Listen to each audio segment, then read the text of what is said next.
Here are the answers to the multiple choice quiz on Lewis structures and VSEPR, polarity, all that good stuff. Question 1 just asked which was the best Lewis structure for the SF4 molecule, sulfur tetrafluoride. Now there's a couple ways you can draw these structures. And if you start out trying to be a rule follower with this localized electron model, sometimes the structures work and sometimes they don't. So there's kind of two ways to get about this. Option 1 is to start with your localized dot structure, where sulfur has 6 valence electrons and it seems as though they would be localized on that one sulfur atom. Well, now normally sulfur would seem to make 2 bonds to get the octet, but it is in a third energy level where d orbitals would be available. And so I can extend the octet of sulfur. And so at first glance, where do you put 4-fluorine? Well, just hook them on wherever you want to. I mean, obviously I could hook them on to these single dots. So I could go like this. I could put another one down here. Then just separate some of the other valence electrons. And somehow we got to hook on all 4-fluorine. So don't overthink it. And then we'll go fluorine. Now, obviously, we have to go around and give fluorine an octet. Oh, he's going to need 6 more dots, which I know gets totally annoying. But you have to put the lone pairs on all your halogens to show that he's got an octet.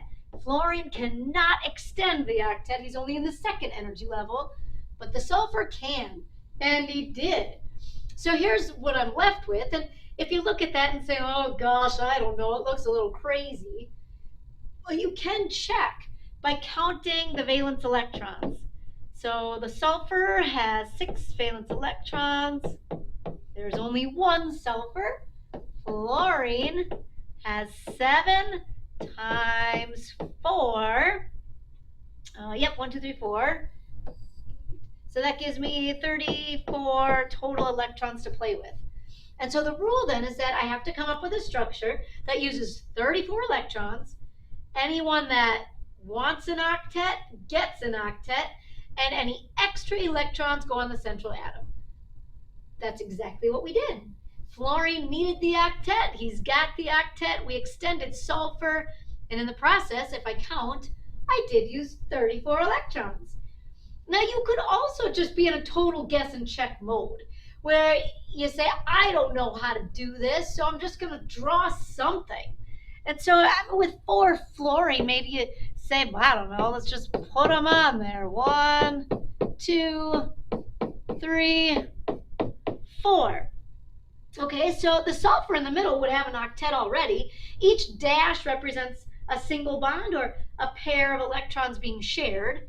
I would still have to go around and fill up my fluorines with lots of lone pairs to represent his octet for life.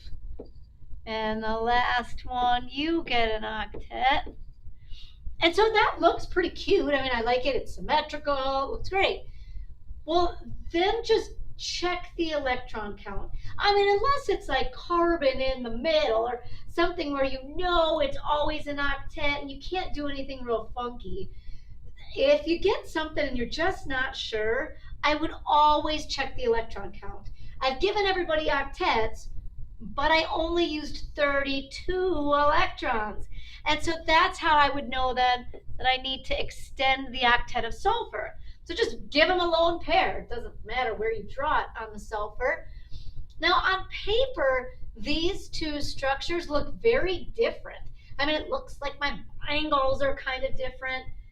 And that's okay. On paper, we don't have to draw these things with proper bond angles. We just have to show that we used 34 electrons, and everyone that needed an octet got an octet, and we extended sulfur because he's 3rd energy level or beyond. Okay, so kind of the same thing when you get to number 2. You see something and you're like, oh my gosh, this looks really weird, because how am I supposed to take sulfur with his normal 6 valence electrons, and how am I supposed to hook on 3 oxygen? And then when you think about the Lewis structure of an oxygen, it's the same thing as sulfur, right? And so like oxygen would also have 6 valence electrons. He's usually looking to make 2 bonds. And so at first glance, it's like, how on earth does this ever happen? It's a miracle. But if you really can't predict the bonding easily with the dots, just draw something. Just try something. I don't know, maybe it's sulfur and, I don't know, maybe it's like single bonds, something like that. And so then I go around and I'll give everybody an octet. The oxygens, you need an octet. And you need an octet.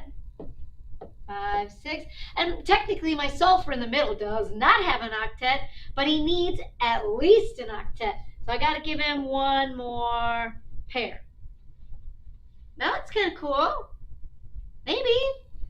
So if I'm not sure, let's do the electron count. Okay, so my sulfur has 6 valence electrons. My oxygen each have 6 times 3.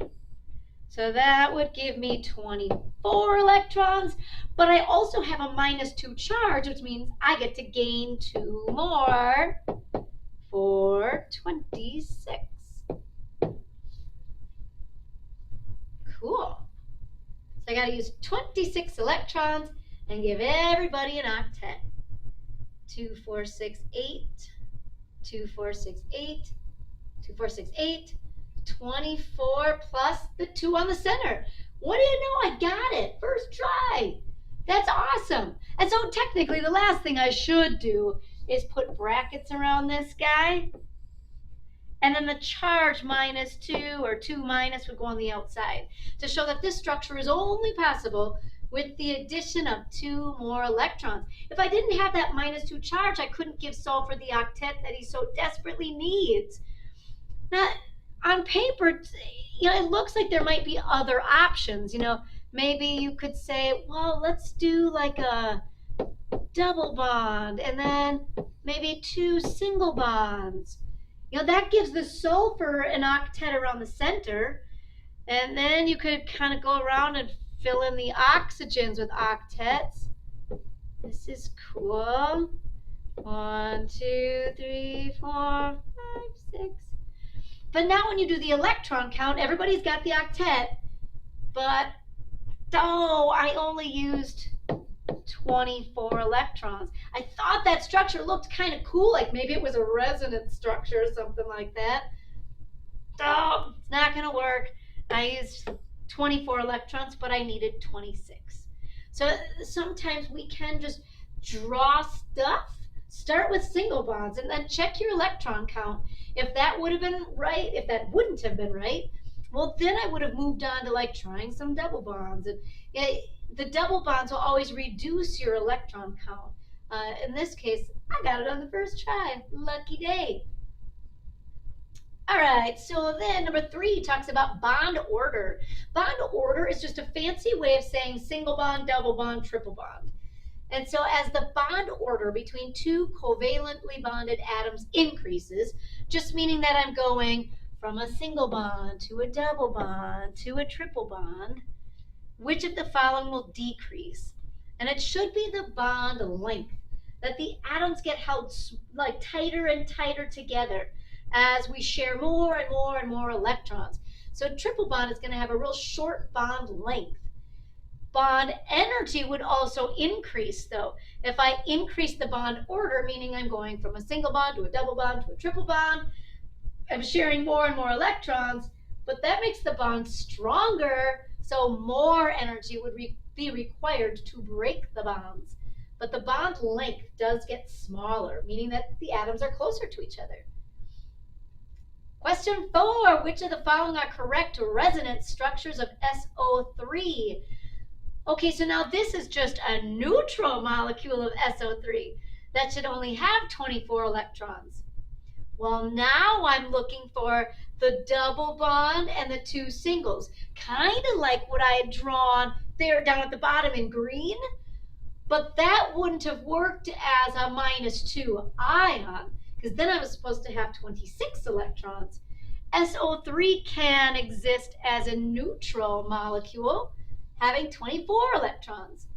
And so it's got to be structures 2 and 4 that are resonant structures, that technically that double bond can resonate or rotate amongst all 3 oxygen on the outside of the sulfur.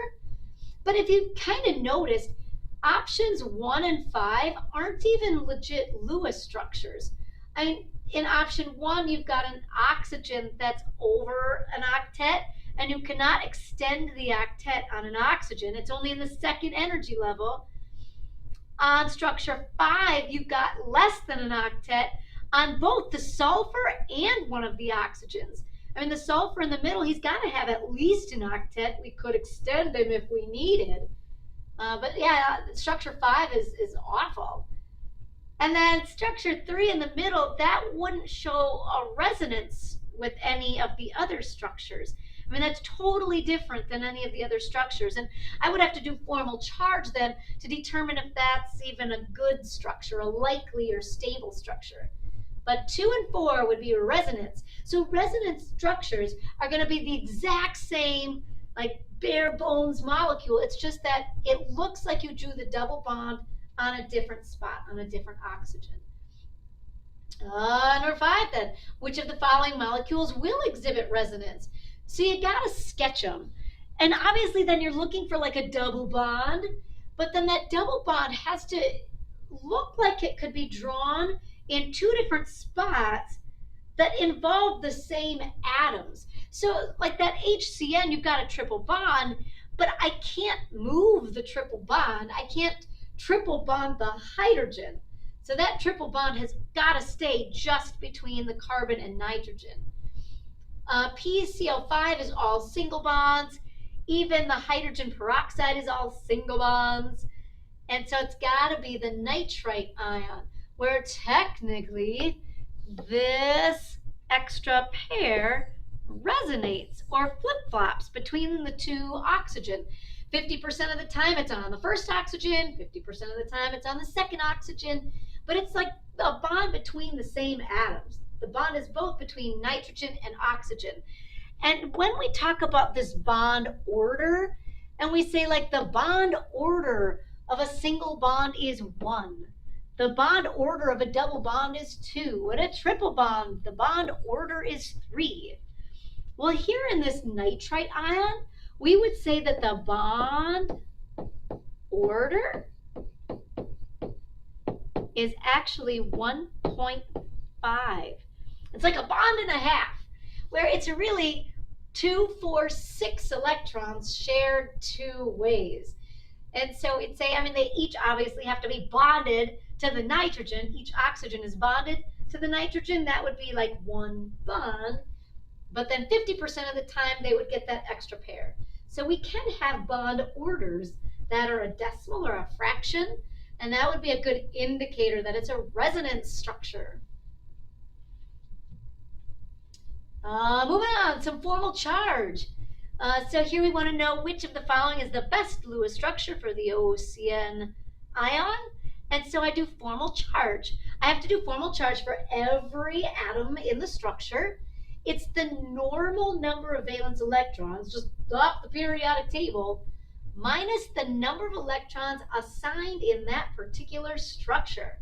So obviously lone pairs count just for that atom. Bonded electrons get split 50-50. So if you have a single bond, it's going to count 1 electron for oxygen, 1 electron for carbon. Triple bond, for example, is really the sharing of 6 electrons. So in that first structure, it would count 3 for carbon and 3 for nitrogen. So you go through and assign these formal charge numbers to every atom in every structure. And then I'm looking for low formal charges. I want lots of zeros or maybe ones. I want the formal charges to add up to the charge on the particle, which here it's a -1 ion. So if I add my formal charges, they should all add up to -1, which I think they all do. And then I want any negative formal charge to be on the most electronegative atom. which in this case, between oxygen, nitrogen, and carbon, it should be the oxygen that has the highest electronegativity. And so that's what makes the first structure the best. And it basically means that if any of these atoms were to take on an extra electron, it should be the one that's got the higher electronegativity. He'd be more likely to gain the electron or steal the electron, which then would belong to oxygen. Number 7, the geometry of that sulfur tetrafluoride. We drew it. And so the first thing to do is draw the structure and then count the total number of electron groups on the central atom. There are 5 total electron groups, which then in my head, I have to picture the electron geometry being trigonal bipyramid. So here's my attempt at a 3-dimensional, VSEPR shape. Trigonal bipyramid would be a triangle around the center. So 3 atoms around the center with 120-degree angles. But then there's 1 atom on top and 1 atom on bottom. And that's kind of what makes the bipyramid. So it's like a triangle on the top and a triangle pyramid on the bottom. On the top and bottom, it's like 90 degrees from the triangle to the top, 90 from the triangle to the bottom, or from the top to the bottom, it's 180. And so I'm picturing this as my electron geometry, but one of the atoms, or one of the spots, I should say, just isn't really an atom. And so then it's kind of like we're picturing one of these spots instead of an atom, maybe like this guy, being the lone pair. And so then if you take this structure and you kind of turn it a quarter turn, you get the seesaw. If I had 2 lone pairs, that would leave me with the T shape. And if I had 3 lone pairs, it would leave me with a linear structure. But the trick is it's not tetrahedral or the square planar. The tetrahedron and the square planar all have 4 atoms around the outside, but the tetrahedron would have no lone pairs, just 4 electron groups. And the square planar would have 6 total electron groups, 2 lone pairs, and 4 bonds. So you got to kind of visualize in your head the general structure with a tetrahedron or the trigonal bipyramid or the octahedron. And from there, I can kind of visualize some of those spots being replaced with lone pairs. But the key is that you got to draw it first to know if I have any lone pairs. I like 8, looking at bond angles. So here's this giant organic structure. It's got a carbon backbone. And often when you see these structures drawn, they don't give you the proper bond angles. It looks kind of like in the middle, I've got hydrogen, nitrogen, carbon, carbon, carbon, oxygen, hydrogen, all in a line. Yeah, organic chemists are kind of lazy when they type out these structures, and they don't always show them to proper bond angles. And so to figure out those angles, we have to think about the electron regions around each atom. So for example, this angle A is the angle around the nitrogen. Well, around that nitrogen, there are 4 electron regions, 3 bonds and 1 lone pair. Well, that makes me think tetrahedron. That makes me think 109.5 degree angles. But a lone pair takes up a little bit more space than a bonding pair. So in reality, the angles are slightly less than a true tetrahedron. As you add more and more lone pairs, the angles get a little bit smaller. The lone pairs take up more space. So the first angle, A, should be a little bit less than 109.5. Angle B is that carbon with 2 single bonds and a double bonded oxygen. It's not drawn to the true angles, but I have to think, okay, that's 3 electron groups. I don't care that one's a double bond. 3 groups of electrons repel as far apart as possible. That's the 120. That's going to be trigonal planar on that second carbon, or carbon B. Then angle C is a carbon with 1, 2, 3, 4 electron groups, and they're all 4 bonding groups. So this should be a true tetrahedron, 109.5. Awesome. I like that one. Question 9, which will not be linear. You gotta draw them. There's no other way around this. You gotta sketch them. So the HCN is definitely linear. There are 2 electron groups around the central atom. They will repel as far apart as possible. It doesn't matter that one is a single bond, the other is a triple. HCN is linear. That I3 minus 1 ion, I had to kind of do a little guess and check on that one because at first glance it was like, I don't know how to hook on 2 iodine. This is kind of weird. So I just drew it and then did my electron count.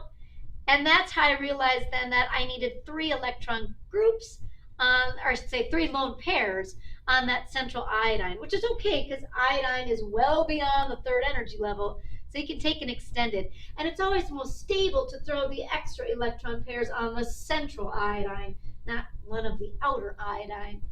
So this ends up being based on that trigonal bipyramid. There are 5 electron groups around the central iodine, but all 3 electron groups around the triangle would now be lone pairs. So what you're left with is really linear. Carbon dioxide is linear. It's got 2 double bonds, and so it's gotta be the last one. Now there are different ways of drawing the SO2 that might give you the proper number of electrons. So the first thing I tried was a double and a single, because actually originally I tried just 2 single bonds.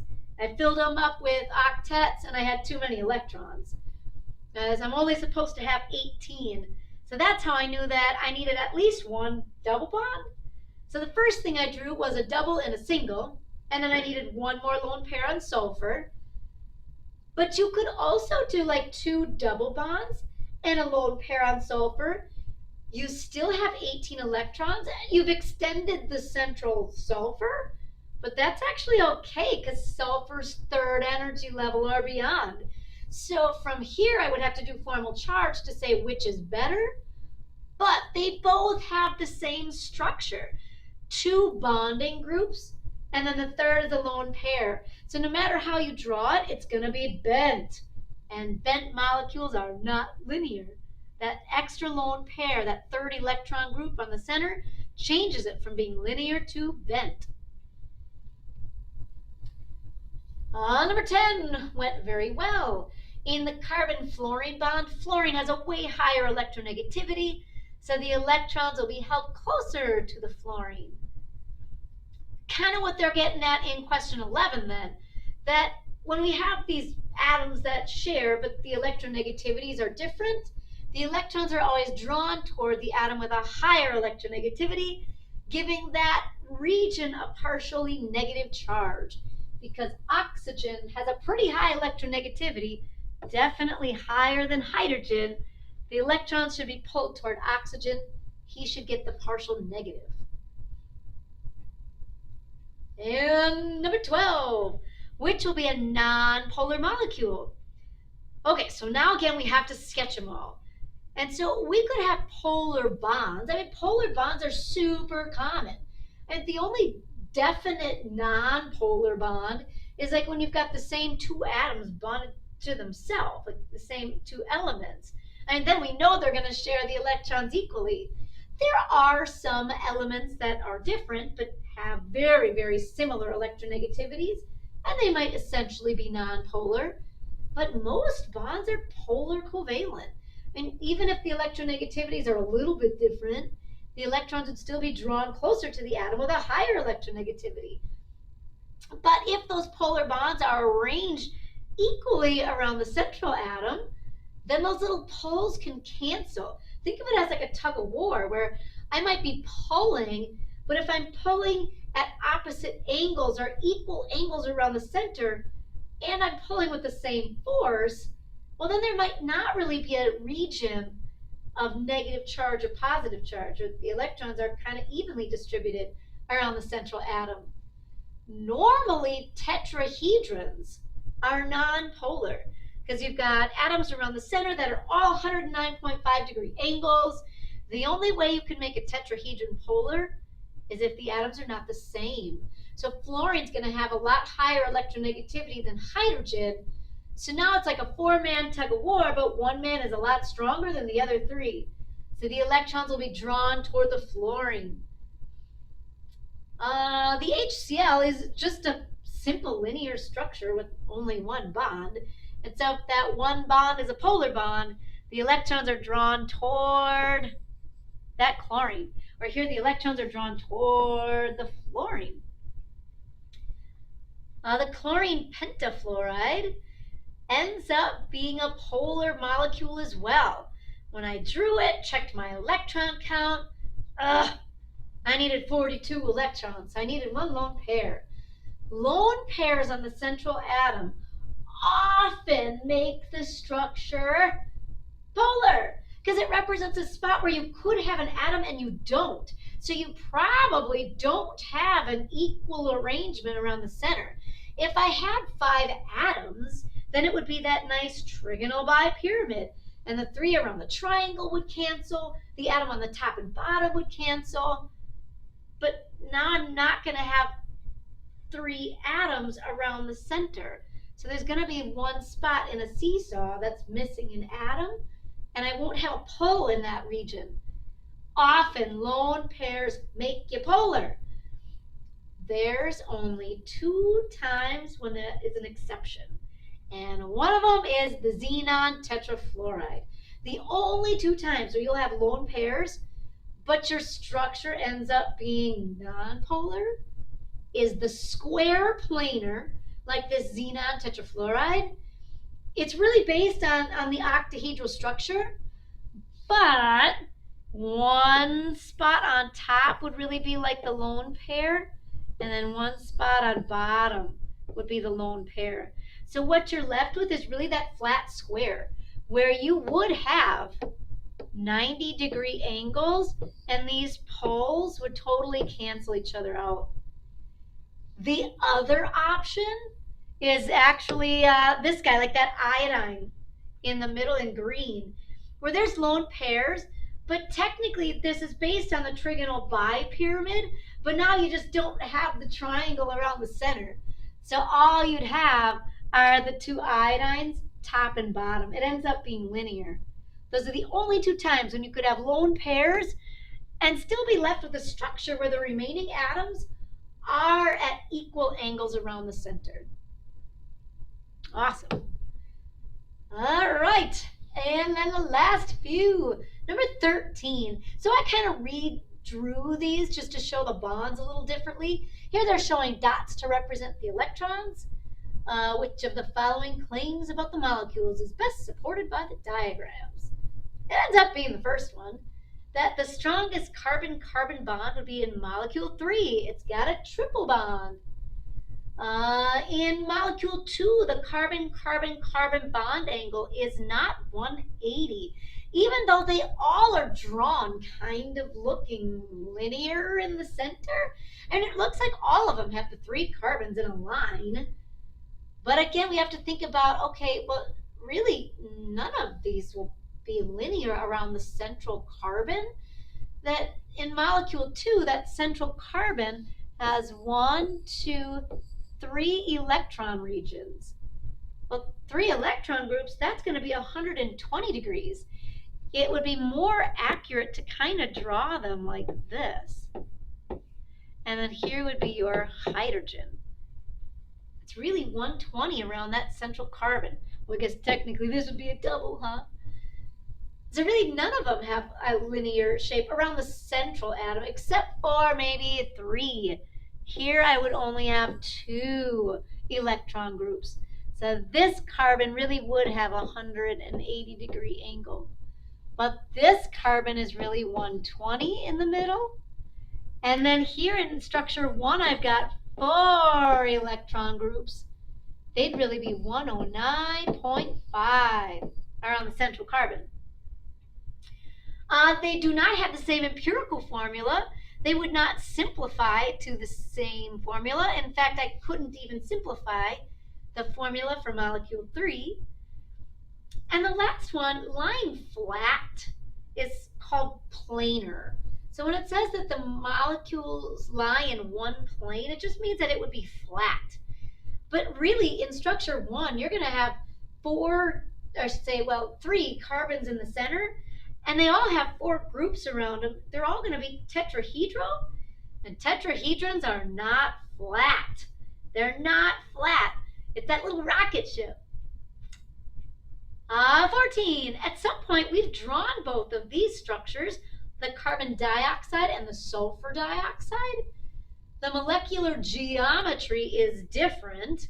The carbon only has 2 electron groups, but the sulfur has 3 electron groups, which then would make the polarity different. And in the carbon dioxide, it's 2 electron groups.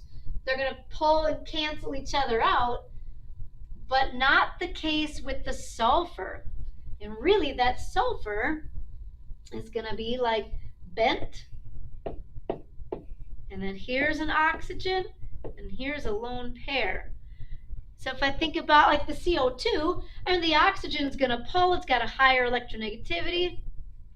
But the other oxygen, it's going to pull with the equal force at the opposite angle.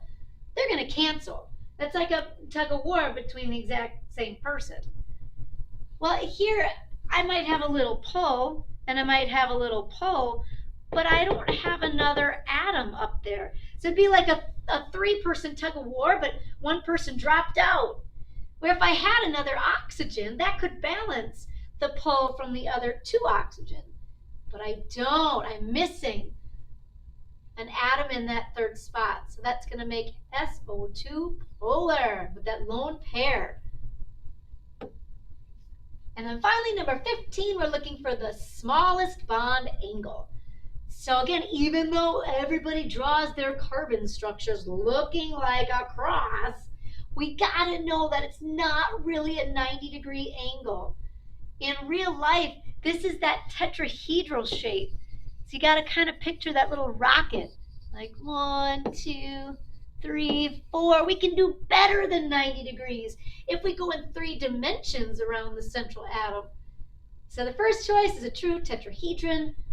The second one has 4 electron groups, so it's based on a tetrahedral structure. But the lone pair makes the angles a little bit smaller. So something a little bit less than 109.5. If you were asked, like on a free response, what the angle would be, just say something a little less than 109.5. 107, somewhere in there would be great. The last structure is a true trigonal planar. There are 3 electron groups around the central sulfur. The 3rd one down is slightly less than 120. That's bent. And so normally 3 electron groups would go 120, but that electron group on top is going to take up a little bit more space, so the remaining angle would be slightly less than. You could just say any numerical value if it were free response. Anything slightly less than 120. Which then, whoopsies, hello, complex mathematics, would then put slightly less than 109.5 as my smallest angle. Gosh, I made it all the way to the end. Here's my boo-boo. All right, that's enough. I gotta take a break.